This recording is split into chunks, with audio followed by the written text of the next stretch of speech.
Assalamualaikum warahmatullahi wabarakatuh. Alhamdulillahirabbil alamin. Bapak Ibu, pada kesempatan kali ini kita dapat berjumpa kembali dalam membahas soal-soal latihan pretest PPKPAI, dan mudah-mudahan apa yang kita bagikan pada kesempatan kali ini mudah-mudahan saja ada manfaatnya untuk kita semua sebagai persiapan kita untuk menghadapi pretest PPKPAI pada tahun ini. Dan bagi kawan-kawan yang belum bergabung di channel ini, bisa manfaatkan untuk subscribe terlebih dahulu dan bisa aktifkan notifikasi loncengnya agar tidak ketinggalan dengan konten-konten ataupun soal-soal terbaru dari Bayaki Channel, karena channel ini masih tetap membahas soal-soal latihan pendidikan guru agama Islam. Baik Bapak Ibu, kita langsung ke soal yang pertama. Al-Khodam maknanya Al-Kholiq, artinya penciptaan, dan Al-Khodar maknanya adalah A. kasih sayang, B. pengampunan, C. ketentuan, D. keadilan, dan E. kemahakuasaan. Silahkan tebak Bapak Ibu. 5, 4, 3, 2, 1. Untuk jawaban yang tepat nomor 1 adalah C, yaitu ketentuan. Secara bahasa Al-Khodar artinya adalah ketentuan. Kita lanjut Bapak Ibu, nomor 2.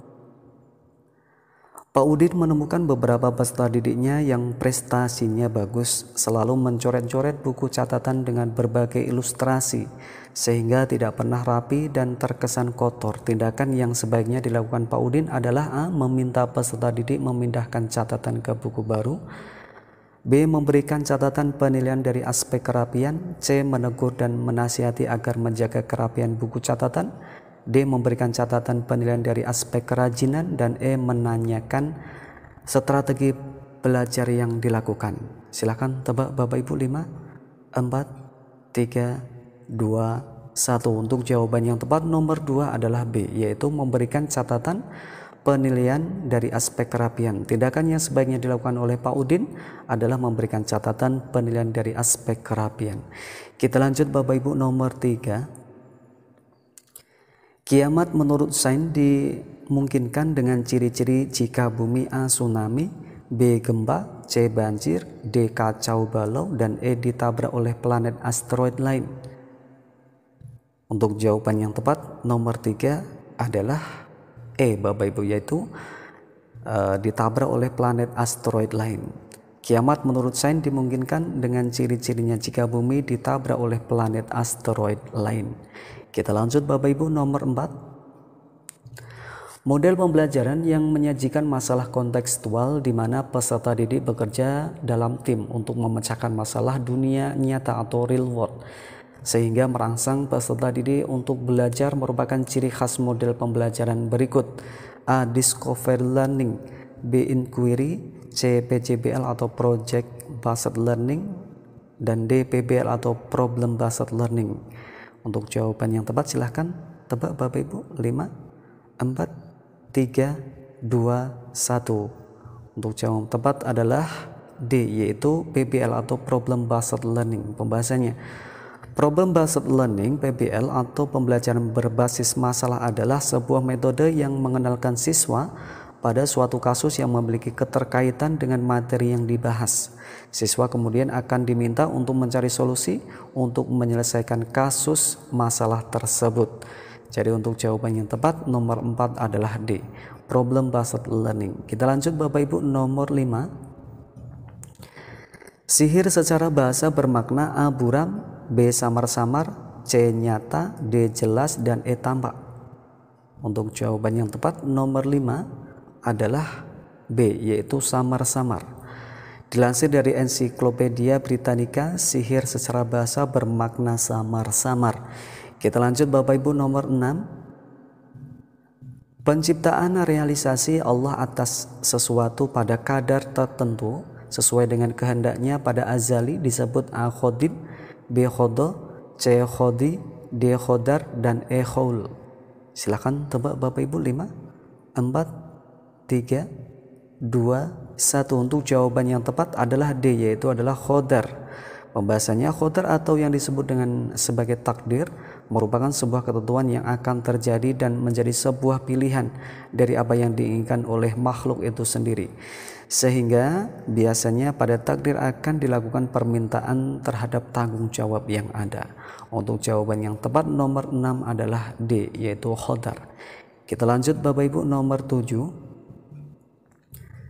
Jika guru memberikan penugasan kepada siswa yang bertujuan untuk mengukur kemampuan dalam menghasilkan karya tertentu dan dilakukan secara berkelompok, maka jenis penilaian otentik yang tepat adalah A. Penilaian portofolio, B.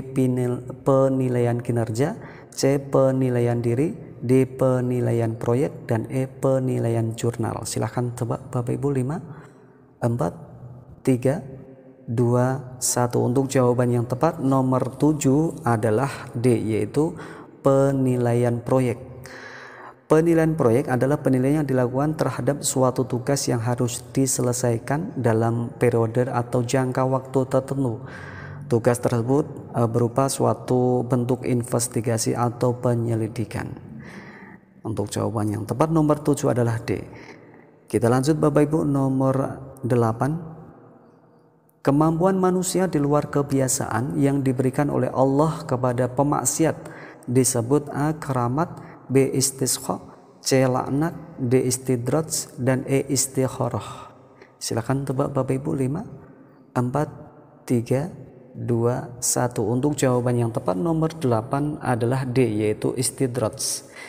Pembahasannya, yang dimaksud dengan istidraj adalah pemberian suatu nikmat untuk menjadikan seseorang lalai dan durhaka kepada Allah. Untuk jawaban yang tepat nomor 8 adalah D, istidraj. Kita lanjut Bapak Ibu nomor 9. Saat proses pembelajaran, siswa diminta untuk berkumpul untuk berbagi pengalaman dengan teman yang berbeda-beda. Upaya ini dilakukan guru untuk mengembangkan kecerdasan A. Intrapersonal, B. Interpersonal, C. Kinestetis, D. Verbal linguistik, E. Visual spasial. Silakan tebak Bapak Ibu. 5, 4, 3, 2, 1. Untuk jawaban yang tepat nomor 9 adalah B, yaitu interpersonal. Pembahasannya, interpersonal adalah suatu pertukaran informasi, ide, pendapat, dan perasaan yang terjadi antara dua orang atau lebih. Contoh komunikasi interpersonal antar pribadi seperti percakapan antara kedua teman. Untuk jawaban yang tepat nomor 9 adalah B, yaitu interpersonal. Kita lanjut Bapak Ibu nomor 10. Menurut jumhur ulama yang diperkuat oleh firman Allah Subhanahu wa taala dalam surat Al-An'am ayat 141, jika tanah itu disewakan kepada orang lain, siapa yang wajib mengeluarkan zakat hasil tanah yang disewakan? Jadi siapa yang wajib mengeluarkan zakat hasil tanah yang disewakan? Untuk jawabannya adalah A. si pemilik tanah, B. si penyewa tanah, C. si pemilik tanah, dan si penyewa tanah, dan D. jawaban A, B, dan C salah. Silakan tebak Bapak Ibu. 5, 4, 3, 2, 1. Untuk jawaban yang tepat nomor 10 adalah B, yaitu si penyewa tanah. Menurut jumhur ulama bahwa yang wajib mengeluarkan zakat hasil tanah yang disewakan adalah pihak penyewa. Mereka beralasan karena yang dikeluarkan zakatnya adalah hasil tanahnya, bukan tanahnya. Hal ini diperkuat oleh pendapat Imam Malik, Imam Syafi'i, Imam Ats-Tsauri, Imam Ibnu Mubarak, dan Imam Ibnu Abu Tsaur. Berpendapat penyewa tanahlah yang wajib membayar zakat. Jadi untuk jawaban nomor 10 yang tepat adalah B, yaitu siapa yang wajib mengeluarkan zakat hasil tanah yang disewakan, yaitu adalah si penyewa tanah. Kita lanjut Bapak Ibu nomor 11. Berkenaan dengan tanah yang disewakan, kedua-duanya baik si pemilik atau maupun si penyewa sama-sama wajib mengeluarkan zakat adalah pendapat dari A. Sayyid Sabiq, B. Abu Zahra, C. Imam Syafi'i, D. Imam Mahmud al-Saltut. Untuk jawaban yang tepat silahkan tebak Bapak Ibu. 5, 4, 3, 2, 1. Untuk jawaban yang tepat nomor 11 adalah B, yaitu Abu Zahra. Jadi Abu Zahra ini berpendapat bahwa keduanya baik si pemilik ataupun si penyewa sama-sama wajib mengeluarkan zakat. Jadi menurut beliau dua-duanya baik si pemilik tanah maupun si penyewa sama-sama wajib mengeluarkan zakat. Hal ini demi memenuhi keadilan dalam pemungutan zakat dengan ketentuan pihak penyewa mengeluarkan zakat tanaman setelah dikurangi harga sewa ia bayar kepada pemilik tanah Jadi untuk jawaban yang tepat nomor 11 adalah B, yaitu Abu Zahra. Kita lanjut Bapak Ibu, nomor 12. Jika tanah disewakan kepada orang lain, yang membayar sewa adalah yang mempunyai tanah dengan alasan tanah itulah hasil yang diperoleh. Tanpa tanah tak akan dapat dihasilkan apa-apa. Pendapat ini menurut ulama A. Said Sabiq, B. Abu Hanifah, C. Imam Syafi'i, D. Imam Saltut. Silahkan tebak Bapak Ibu. 5, 4, 3, 2, 1. Untuk jawaban yang tepat nomor 12 adalah B, yaitu Abu Hanifah. Jadi Abu Hanifah Bapak Ibu, menurut pendapat beliau dan pengikutnya bahwa pemilik tanahlah yang wajib mengeluarkan zakat, karena dari sebab tanah itulah ada hasil yang diperoleh. Tanpa tanah tak akan dapat dihasilkan apa-apa. Ini adalah menurut Abu Hanifah. Kita lanjut Bapak Ibu, nomor 13. Berikut ini adalah tokoh ulama berpendapat bahwa penyewa tanahlah yang wajib membayar zakat kecuali A. Mahmud Saltut, B. Imam Malik Syafi'i, C. Imam Ats-Tsauri dan Imam Ibnu Mubarak, D. Abu Hanifah. Silakan tebak Bapak Ibu. 5, 4, 3, 2, 1. Untuk jawaban yang tepat nomor 13 adalah D, yaitu Abu Hanifah, karena Abu Hanifah tadi berpendapat bahwa yang wajib mengeluarkan zakat adalah pemilik tanah. Jadi Abu Hanifah dan pengikutnya pemilik tanahlah yang wajib mengeluarkan zakatnya. Jadi kecuali Abu Hanifah. Untuk jawaban yang tepat nomor 13 adalah D. Kita lanjut Bapak Ibu, nomor 14.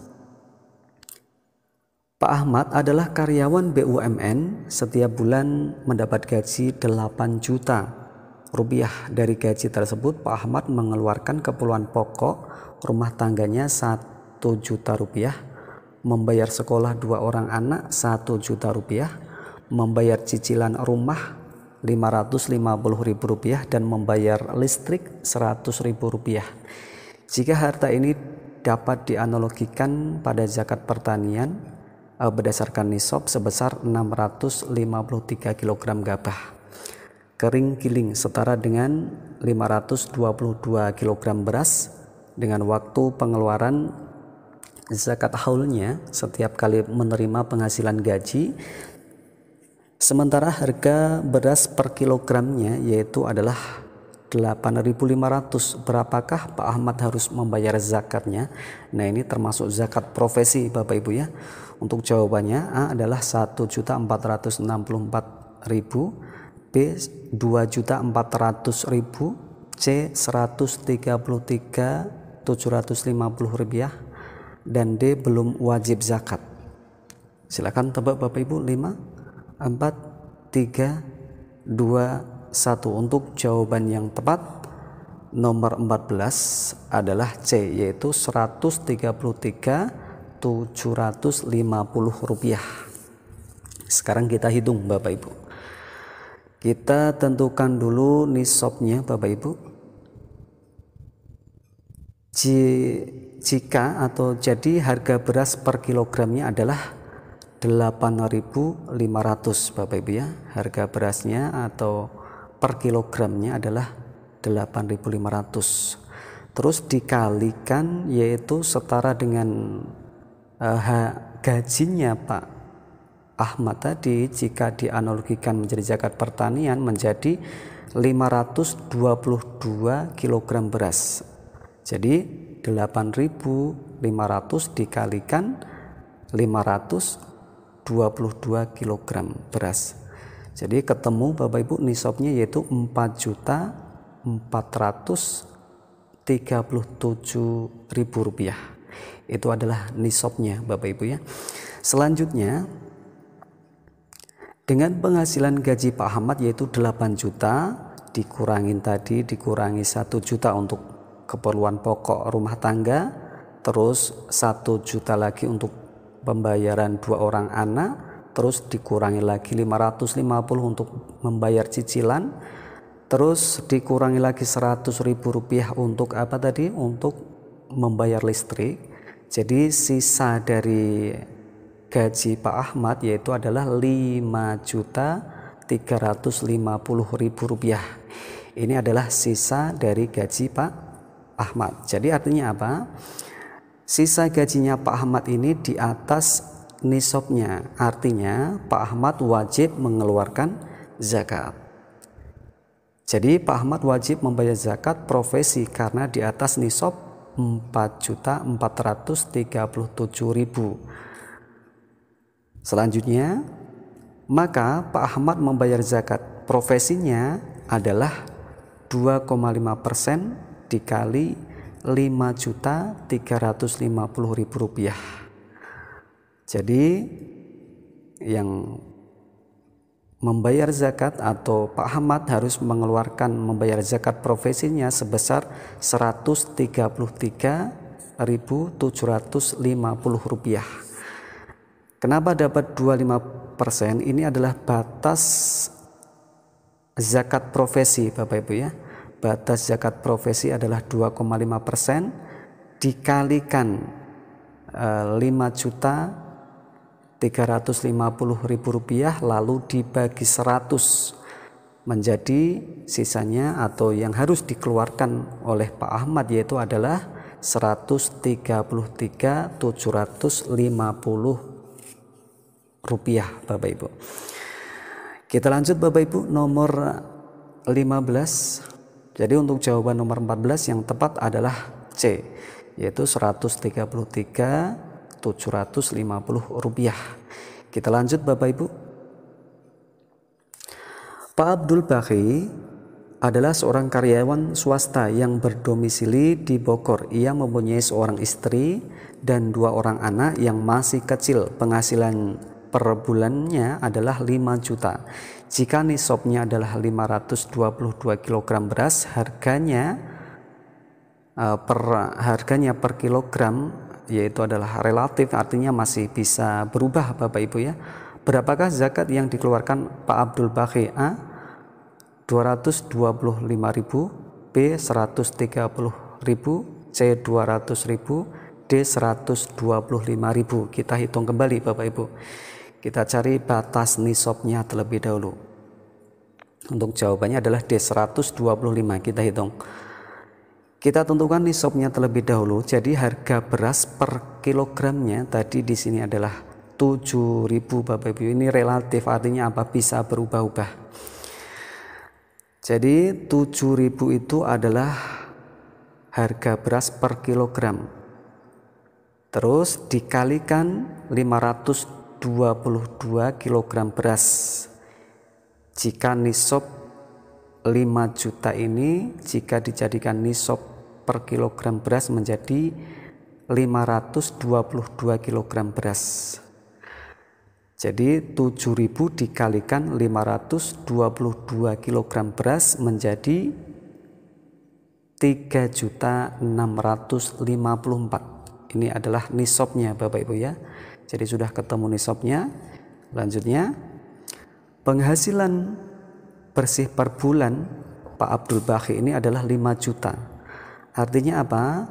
5 juta ini di atas batas nisab 3 juta. 3 juta tadi kalau harganya beras 7.000 artinya masih relatif. Berarti kita bulatkan menjadi 4.437.000 rupiah. Jadi masih di atas nisab Bapak Ibu ya. Jadi wajib mengeluarkan zakat profesi. Selanjutnya, maka Pak Abdul Baqi membayar zakat profesinya adalah 2,5% dikalikan 5 juta sama dengan 125.000 rupiah. Ini adalah zakat profesinya Pak Abdul Baqi. 2,5% ini adalah zakat profesi Bapak Ibu ya. Yang harus dikeluarkan zakat profesinya adalah 2,5% dikalikan 5 juta dari gajinya Pak Pak Abdul Baqi tadi, terus dibagi 100, lalu hasilnya menjadi 125.000. Ini adalah zakat yang harus dikeluarkan sebesar 125.000 rupiah. Jadi untuk jawaban yang tepat nomor 15 adalah D, Bapak Ibu. Kita lanjut Bapak Ibu, nomor 16. Di bawah ini termasuk zakat konsumtif tradisional adalah A. Zakat fitrah, B. Beasiswa, C. Pemberian ternak dan alat pertukangan, D. Modal usaha. Silahkan tebak Bapak Ibu. 5, 4, 3, 2, 1. Untuk jawaban yang tepat nomor 16 adalah A, yaitu zakat fitrah Bapak Ibu. Pembahasannya cukup jelas, zakat konsumtif tradisional adalah zakat fitrah. Kita lanjut Bapak Ibu, nomor 17. Siapakah pihak yang paling berperan dalam zakat produktif? A. Kreativitas mustahik untuk menjadikan zakat sebagai modal yang terus dikembangkan, B. Muzaki selaku yang memberi modal, C. Masyarakat lingkungan mustahik, D. Jawaban A, B, dan C benar. Silakan tebak Bapak Ibu. 5, 4, 3, 2, 1. Untuk jawaban yang tepat nomor 17 adalah A, yaitu kreativitas mustahik untuk menjadikan zakat sebagai modal yang terus dikembangkan.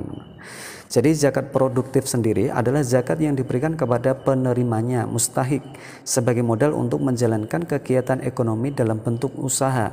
Tujuan dari zakat ini adalah membangun dan mengembangkan tingkat ekonomi dan produktivitas mustahik, terutama bagi mereka yang hidup dalam kemiskinan.